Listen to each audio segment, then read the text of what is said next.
스웨덴의 어느 주택. 내가 죽고 나거든 그때 저놈과 결혼을 하든 알아서 하거라. 내 살아생전에는 그런 꼴은 절대로 볼 수가 없다. 내가 그토록 당부했는데도 네가 어떻게 나한테 이러는 거냐? 뭐? 고작 소방서에서 일하는 놈을? 게다가 한국인이라고? 내 이 녀석을 그냥 당장 그놈을 만나서 혼꾸녕을 내줘야겠다. 앞장서라. 이곳에는 미모의 젊은 여성과 그녀의 아버지로 보이는 사람이 흥분하여 언성을 높이고 있습니다. 대화의 내용으로 보아 아버지가 딸의 결혼 상대인 한국 남자를 탐탁지 않게 여겨 결혼을 반대하는 것으로 보입니다. 그런데 이게 무슨 일인지 이토록 막말까지 내뱉으며 딸의 결혼을 반대하던 아버지가 불과 1년 만에 한국까지 찾아가더니 딸이 아닌 딸이 사랑하던 한국 남자에게 무릎까지 꿇고 오열하며 무언가 간절하게 이야기를 했다고 하는데요. 도대체 그들에게는 무슨 사연이 있었던 것일까요?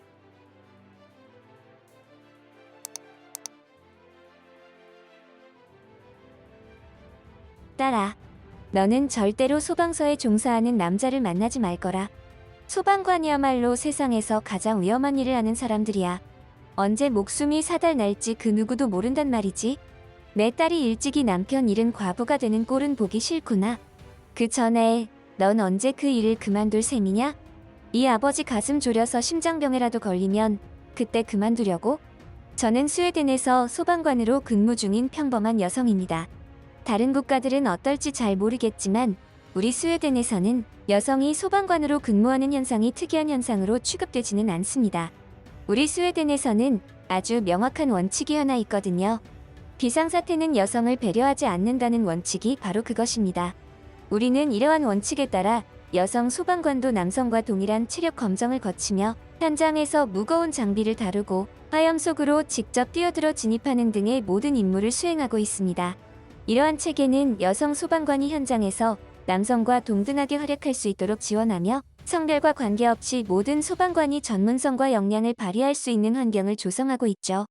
그래서 우리 스웨덴 내에서는 여성 소방관도 남성과 똑같이 굉장히 존중받는 직업군에 속하는 것입니다.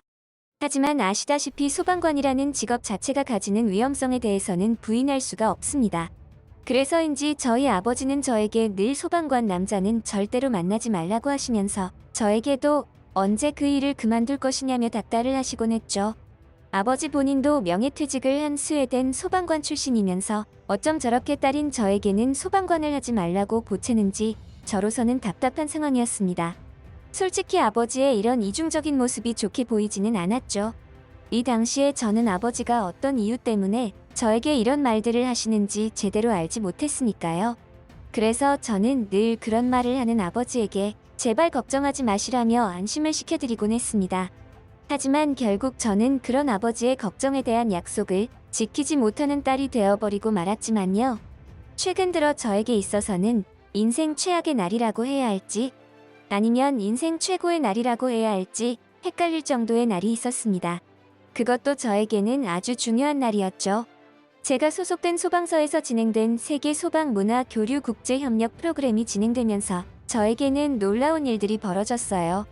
최근 무리를 한 탓인지 평소 같았으면 하지 않았을 실수를 연발하기 시작했거든요.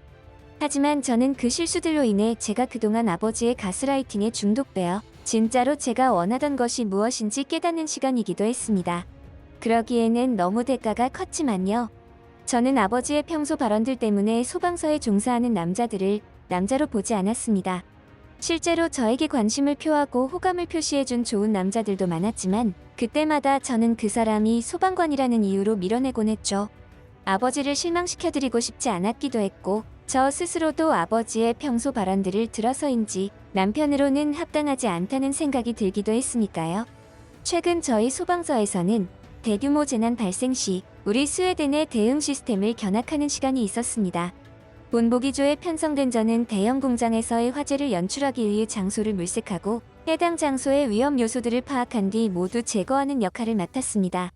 이는 저와 같은 경력 있고 신뢰할 수 있는 인물에게 맡겨지는 큰 역할이었죠. 그리고 제가 평소에 잘하던 일이기도 했고요. 하지만 긴장을 한 탓인지 무슨 이유에서인지는 모르겠지만 이날 저는 큰 실수를 저지르고 말았던 겁니다.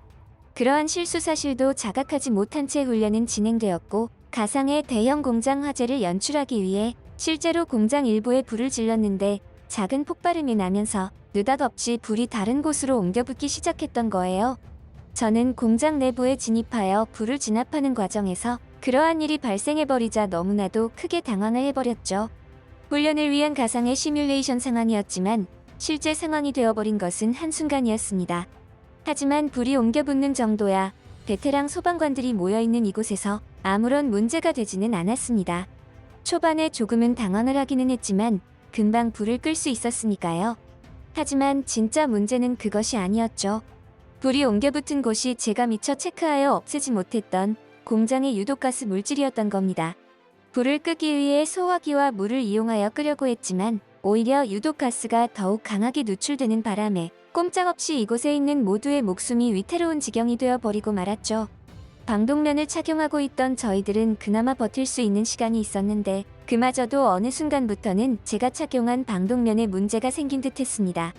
습기가 차더니 이내 유독가스에 노출되었는지 갑작스러운 어지러움과 호흡 곤란을 느끼게 되었으니까요. 눈앞이 아른거리기 시작했고 이게 저의 마지막 일이라는 생각까지 하기에 이르렀습니다. 그러자 저의 뇌리에는 아버지가 하신 말씀들이 떠오르더군요. 언제 그 일을 그만둘 것이냐고. 이러다 이 아버지 심장병에 걸리는 걸 보고 싶느냐는 투정 어린 말들이었습니다. 그런 아버지에게 죄송한 마음이 들었습니다. 제가 훈련 중에 사고를 당하여 목숨을 잃게 된다면 아버지가 얼마나 슬퍼하실지 눈에 훤히 보였거든요. 그리고 저는 기어이 스르륵 감기는 눈을 막을 방도가 없어졌습니다. 서서히 정신을 잃어가는 저의 귓가에는 무언가 외치는 소리가 나지막하게 들렸죠. 그런데 참 이상하게도 그 소리가 저에게는 따뜻하게 들렸습니다. 심지어 무슨 말인지 알아듣지도 못하는 외국어처럼 들렸는데도 말이에요. 아마도 지금 저의 이야기를 듣고 계신 분들이라면 눈치채셨겠죠? 제가 아직도 살아있으니 이런 글도 작성하는 것이니까요. 참으로 기묘한 기분이었어요. 분명히 저 스스로 죽었다고 생각했는데 의식을 차려보니 천국이나 지옥이 아닌 병원 병실에 있는 기분은 말이죠. 게다가 그 이후로 저에게 알 수 없는 소리를 해대는 동료들. 진짜 다행이야. 하마터면 죽을 뻔했다니까. 엘린, 전혀 기억이 안 나는 거야? 민기가 아니었다면 정말 큰일 날 뻔했어. 저의 동료들은 의식을 차린 후 저에게 민기라는 사람에 대한 언급을 자주 하곤 했죠. 알고 보니 그 사람은 한국에서 이곳 스웨덴에 참관하러 온 남자 소방관이었고 그 사람이 죽을 위기에 처했던 저를 구해내었다고 하더군요. 그 이야기를 듣자 저는 심장이 쿵쾅거리기 시작했죠. 그때는 단순히 저의 목숨을 살려준 은인이 있다는 사실에 감격스러워서 그런 줄로만 알았습니다. 그날 이후 저는 다시금 몸을 회복하여 훈련 일정에 참여했죠. 그런데 병원에 입원하여 있는 동안 몹시 궁금한 점이 있었습니다. 그래서 저는 병원을 퇴원하자마자 그 궁금증을 즉시 풀기 위해 행동으로 옮겼죠. 저는 어딘가로 불이 나게 갔고 제가 찾던 사람을 찾아냈습니다. 그리고 다짜고짜 물어보았죠. 도대체 왜 병문안을 안 오신 거죠? 얼마나 궁금했는지 아세요? 살려만 놓으면 끝이냐고요. 저의 이러한 당돌하고 건방진 질문에 그 남자는 몹시 당황스러워하며 식은땀까지 흘리는 제스처를 취하더니 저의 말에 대꾸했죠. 이제는 멀쩡하신 것 같네요. 다행입니다. 그리고 병문안은 매일 갔었습니다. 갑자기 제가 찾아가면 당황스러우실까봐 무사하다는 이야기만 듣고 다시 돌아갔죠. 이러한 대답을 하며 싱긋 웃는데 저도 모르게 얼굴이 빨갛게 달아오르며 심장이 쿵쾅거리는 게 아니겠어요? 당황스럽기도 했고 왜인지 모르게 이 남자가 저에게는 너무나도 매력적으로 다가왔기 때문이었습니다. 내가 지금 동양 남자에게 호감을 느끼는 건가? 저 스스로도 믿기지 않는 상황이었죠. 그리고 제가 퇴원한 날 동료들을 비롯하여 이번에 세계 각국에서 참관을 온 여러 소방관들을 대동해 파티가 열렸습니다. 스웨덴에서는 축하할 일이 있으면 종종 파티를 열곤 하는데요. 이번에는 저희 소방서 동료 중 한 명이 제가 퇴원한 기념으로 자신의 집에 초대해 주었던 겁니다. 이날 우리 모두는 너무나도 즐거운 시간을 보냈죠. 특히 저는 저를 구해준 한국인 남자 민기 씨에 대해 많은 것을 알게 된 시간이었어요. 그리고 조금씩 저 스스로의 감정을 알게 되었죠. 우리는 서로에게 호감을 느끼고 있었어요. 이 일을 계기로 저와 민기 씨는 스스럼 없는 사이로 가까워졌고 결국 우연한 계기로 인해 사적인 관계로 발전하게 되었습니다. 연인 관계로 발전되었죠. 우리는 만난 지는 얼마 되지 않았고 서로 다른 나라에서 전혀 다르게 살고 있었지만 소방관이라는 같은 업종에서 종사를 해서인지 대화도 너무나 잘 통했고 무엇보다 서로에게 아주 강력한 호감과 애정을 느끼고 있었어요. 제가 이렇게 동양인에게 이성적인 호감을 느끼게 될 줄은 전혀 예상하지 못했죠. 한국인들은 나이를 분간하기 힘든 그 특유의 신비함이 정말이지 매력적이었습니다. 우리는 그야말로 단기간에 서로에게 깊이 끌려 사랑을 뜨겁게 불태웠죠. 그와 함께하는 시간들은 너무나 행복한 시간들이었어요. 그래서였을까요? 저는 문득 이 남자와 평생을 함께하면 어떨까? 라는 생각을 하며 얼굴을 붉히기도 했습니다. 비록 만난 지는 몇 개월 되지 않아서 짧았지만 시간은 중요하지 않다고 생각했어요. 지금 우리의 감정, 그리고 평생을 함께해도 되겠다는 확신이 생기게 되니까 그때부터는 더욱 깊은 관계가 형성되는 느낌이었죠. 민기 씨와의 관계가 급속도로 발전되면 될수록 한편으로는 불안한 마음도 커졌습니다. 제가 과연 이 남자와 이런 관계를 지속해도 되는 걸까? 라는 의구심도 들었고요. 만약 아버지가 저의 이러한 현재의 상황에 대해서 알게 되기라도 한다면 어떤 일이 벌어질지 안 봐도 비디오였으니까요. 소방관을 만나는 것으로도 모자라서 한국인을 만난다. 저로서는 어떤 반응을 보일지 상상조차 되지 않는 부분이기도 했죠. 이런 저의 행복함과 결심보다는 걱정과 불안의 힘이 더욱 강했던 것일까요?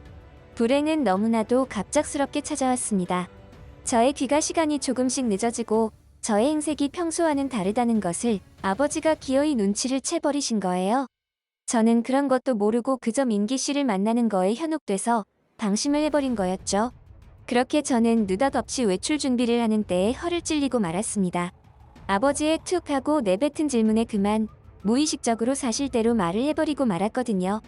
남자친구가 생긴 것이 맞고 그 남자는 얼마 전 아버지가 보았던 그 한국인 소방관 동료라고. 저는 이왕 일이 이렇게 되어버린 거 솔직하게 말씀드리고 싶었습니다. 이 남자와 결혼을 생각하고 있다고? 제가 사랑하는 사람이라고. 하지만 돌아온 아버지의 대답은 저의 모골을 송연하게 만들기에 충분했죠. 내가 죽고 나거든 그때 저놈과 결혼을 하든 말든 알아서 하거라. 내 살아생전에는 그런 꼴은 절대로 볼 수가 없다. 내가 그토록 당부했는데도 네가 어떻게 나한테 이러는 거냐? 뭐? 고작 소방서에서 일하는 놈을? 게다가 한국인이라고? 내 이 녀석을 그냥 당장 그놈을 만나서 혼꾸녕을 내줘야겠다. 앞장서라. 그렇지 않아도 평소에 아버지가 저에게 신신당부하던 말이 바로 소방관 남자를 만나지 말라는 것이었고 워낙 고지식한 아버지였기에 외국인과의 만남을 곱게 보실 리가 없었죠. 게다가 동양인이라고 하니 더욱 무발대발하셨던 겁니다.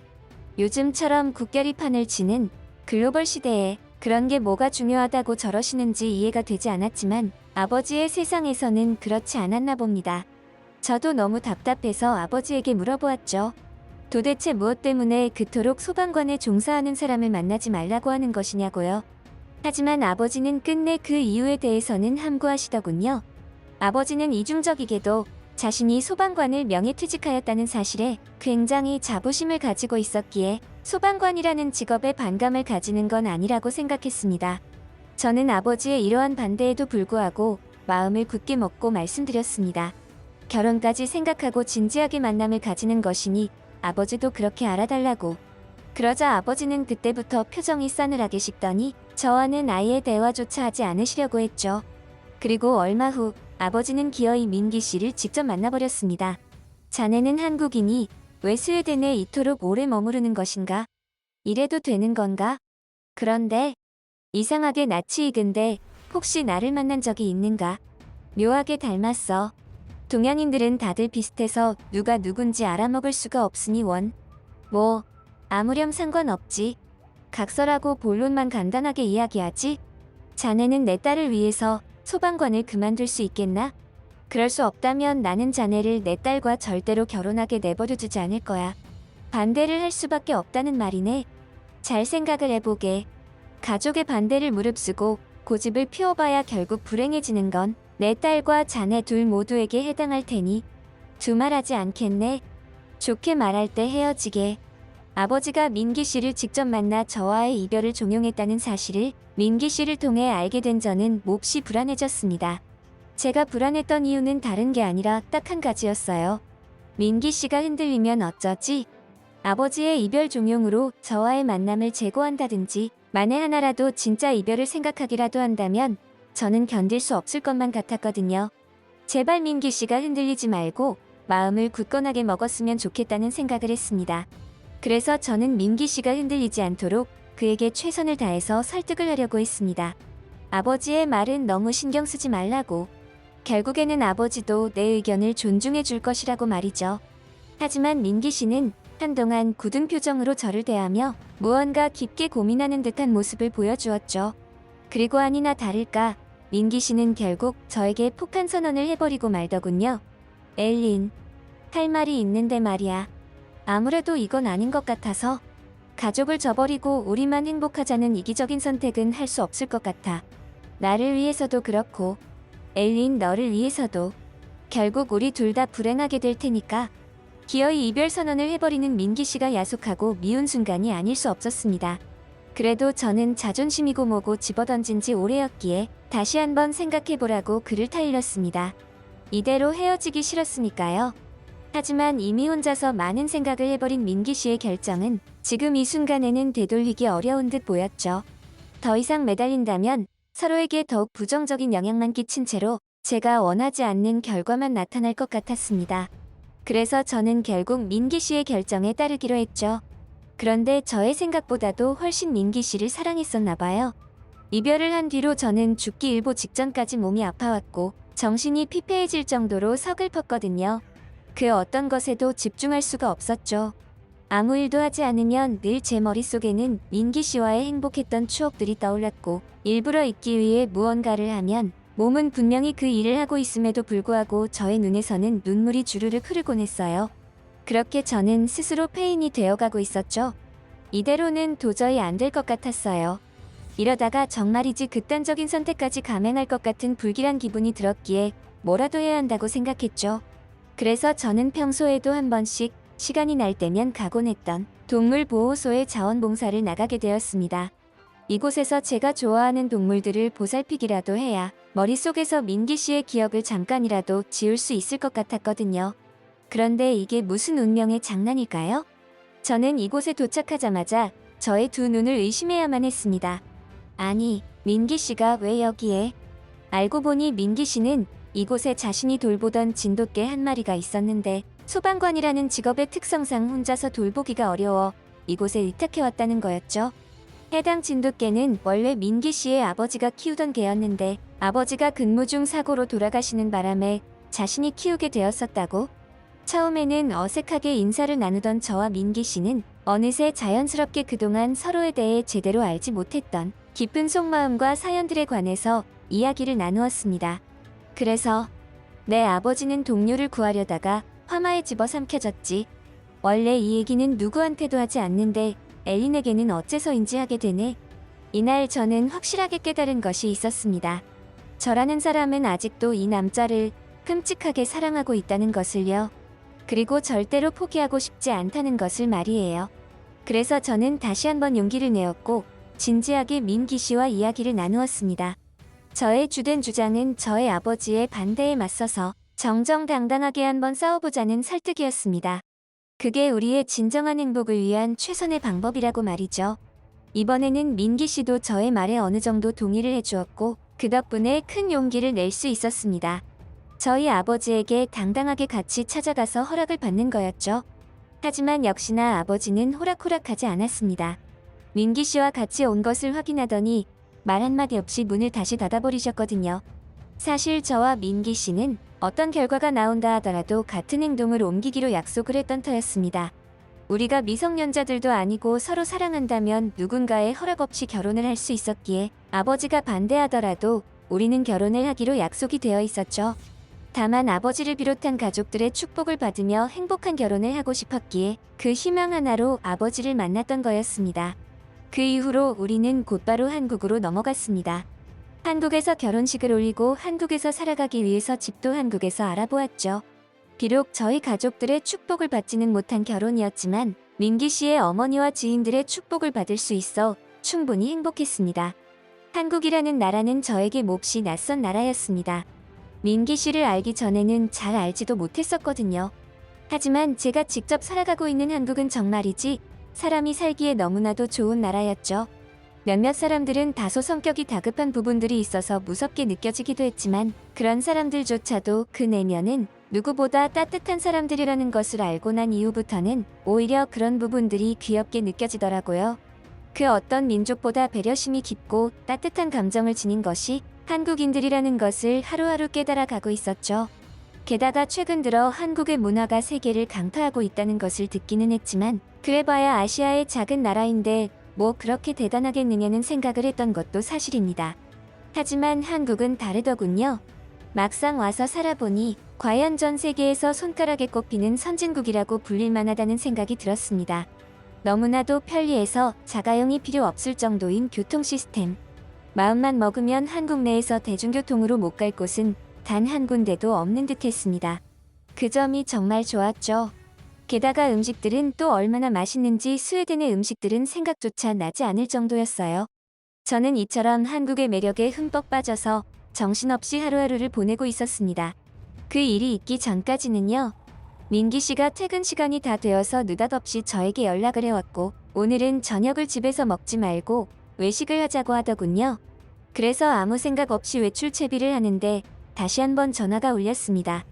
하지만 이번에는 발신자가 저희 남편이 아니었죠. 떨리는 손으로 전화를 붙잡은 저는 수화기 너머에서 들려오는 목소리에 집중했습니다. 아버지다. 한국에 도착했는데 어디로 가면 되느냐? 이서방을 좀 만나고 싶은데. 내가 나이를 먹어서 그런 것인지 길 찾기가 여간 어려운 게 아니구나. 너희들이 바쁘다면 꼭 지금이 아니어도 상관없다. 나는 여기 어디 숙박업소를 찾아보면 되니 허심탄회하게 말해주면 좋겠다. 뜬금없이 한국에 도착했다는 아버지의 발언에 저의 정신은 거의 반쯤 나가버린 상태였죠. 결국 이와 같은 사실을 민기 씨에게 알렸고 저는 민기 씨가 하자고 하는 대로 할 작정이었습니다. 그리고 민기 씨의 뜻대로 아버지를 신혼집으로 모셨죠. 그리고 저는 그날 다소 충격적인 장면들을 목격했고 이것은 저의 뇌리에 깊게 각인되어 평생 잊지 못할 기억을 만들어 주었습니다. 그렇게 콧대를 드높이며 민기 씨를 홀대하던 아버지가 갑자기 민기 씨 앞에서 무릎을 꿇으며 주름진 눈가에 눈물이 줄줄 흐를 정도로 서글프게 우시는 모습을 봐야 했거든요. 아버지의 이러한 기이한 모습들에는 제가 그동안 전혀 알지 못했던 슬픈 사연이 있었습니다. 과거 민기 씨의 아버지가 사고 현장에서 돌아가셨을 때 목숨을 구해주신 동료가 바로 저희 아버지였죠. 결국 저희 아버지를 구하다가 시아버지가 돌아가신 거였습니다. 저희 아버지는 저와의 이별을 종용하기 위해 민기 씨를 만났을 때부터 묘한 감정이 들었다고 했습니다. 분명히 처음 보는 젊은이였지만 낯이 익었고 무언가 가슴이 아려오는 듯한 느낌을 받았다고 했죠. 그래서 아버지는 시간이 지나고 저희가 한국으로 떠날 때까지도 이러한 사실들에 대해 알아보고 다녔고 시아버지에게 장성한 아들이 있다는 것을 알게 되셨다고? 이날 민기 씨와 저 그리고 아버지까지 합세하여 우리 모두는 길고도 깊은 상처 같은 세월들을 풀어내며 서로를 용서하고 화합하는 시간들을 보냈습니다. 우리 모두는 서로를 용서했고 보듬어 주었죠. 그날 이후 저희 아버지는 분기마다 한 번씩은 꼭 한국에 방문을 하시고 세월을 즐기시곤 합니다. 한국 음식이 이렇게 자기 입에 맞는 걸 보면 본인이 전생에 한국인이었을 거라나 뭐라나. 그래서 저는 음식 먹으러 여기까지 오실 거면 차라리 저희가 음식을 스웨덴으로 보내준다고 해도 꼭 직접 방문을 하시더라고요. 한국의 정취를 느끼며 먹고 싶다고. 그리고 이제는 볼 수 없는 저희 시아버지 생각도 하면서 마음껏 그리워하겠다면서요. 오늘 저희가 준비한 내용은 여기까지입니다. 오늘도 저희 채널의 사연을 들어주셔서 정말 감사합니다. 세계 속 한국의 자랑스러운 모습을 누구보다 빠르게 무료로 전달받으시려면 구독을 눌러주세요. 이왕이면 좋아요도 같이 눌러주신다면 저는 정말 행복할 것 같네요. 감사합니다.